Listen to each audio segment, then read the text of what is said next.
Yo, tapping in real quick, something light, nothing major. Just fitting to sit here and chop it up with y'all for a couple minutes, man. That's all. I told y'all that I would continue to tap in weekly, after the fights have taken place and let y'all know what parlays, that were offered in the parlay video that I offered to y'all leading up to this card came through and did what they needed to do. You know what I mean? Now, my three most confident picks, the foundation for me, very much so did what they needed to do, which was Charles, Azul, and Gene at plus 205 when I offered to y'all. You know what I'm talking about? Then we tossed on Darren as a fourth leg at plus 470. And Charles, Azul, Gene, and Darren, they came through. You know what I'm talking about? Now, on to the main card, the Chuck and Fluff, the Charles and Anthony at plus 149. Then the Charles and Darren at plus 166. Then the Charles, Darren, and Anthony at plus 357. All of them came through and did what they were supposed to do. You know what I'm talking about? And then the dog plays that I told y'all about was worth a sprinkle in some way, shape, form, or fashion, as I was invested into them myself. Very much so. Did what they needed to do. Charles and Cameron, 2 legs at plus 496. Charles and Rob, 2 legs at plus 518. And then the one that I told y'all I was really on was Charles, Darren, and Rob. That was my main dog play at plus 1055.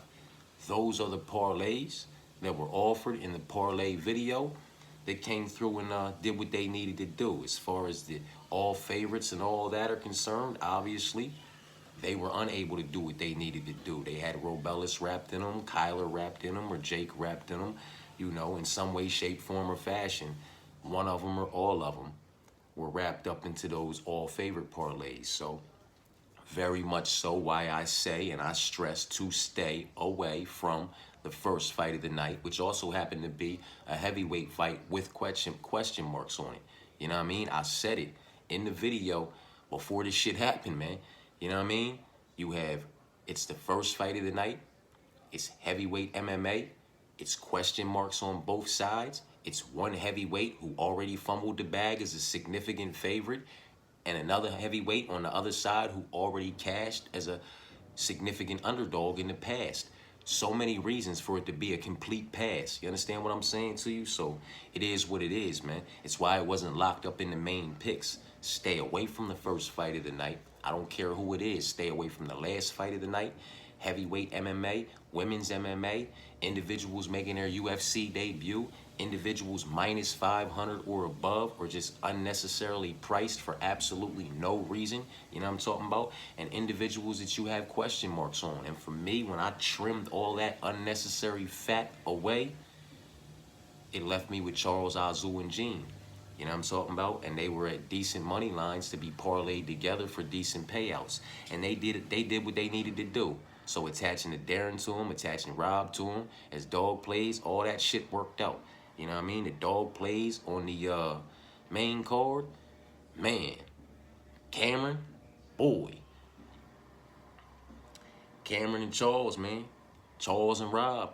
Charles, Darren, and Rob. You know what I mean? And then for those that was on, Fluffy, Fluff and Chuck. You know what I mean? Fluffy, Darren, and motherfucking Chuck. All of those smack, you know what I'm talking about? As long as you didn't go out there parlaying Robellis dos de Spain, Jake Hadley, and Kyler Phillips together as your most confident picks, hopefully you were able to hit in some way, shape, form, or fashion, man. All very much so why I say to stay the fuck away from those type of fights in your main plays, main bets, and main parlays, man. So, you know what I mean? I would have liked it, to be a better night for everybody as far as parlays are concerned. But first and foremost, this is a parlay channel. I do my absolute best to offer the absolute best parlay options to y'all as to ensure that we are all able to secure a bag in some way, shape, form, or fashion at the end of the night, man. And Azul, Charles, and Gene. Azul, Charles, Gene, and Darren. Chuck and Fluff, Charles and Darren, Charles, Darren, and Anthony, Charles and Cameron is a dog play, Charles and Rob is a dog play, Charles, Darren, and Rob is a dog play. I mean, listen, man, it is what it is. I know everybody's not always necessarily on the parlays that I'm on. So sometimes, you know, it'd be the all favorite parlays that I put together, and it just didn't go that way last night. You know what I mean? I do hope that everybody was able to secure a bag in some way, shape, form, or fashion, though, man. Very much so why I do these parlay videos with all the different variations of parlay options. And, you know, I'm going to keep doing it. I ain't stopping. And hopefully we'll keep on smacking and cashing in some way, shape, form, or fashion. You know what I'm talking about? It is what it is, man. The parlay video for UFC 308 as far as prelims, main card, and whole card, haymakers, Hail Marys, and dog plays will be coming in shortly, incoming this afternoon. And it's going to be loaded. Stay tapped in. Enjoy your Sunday. Peace and blessings.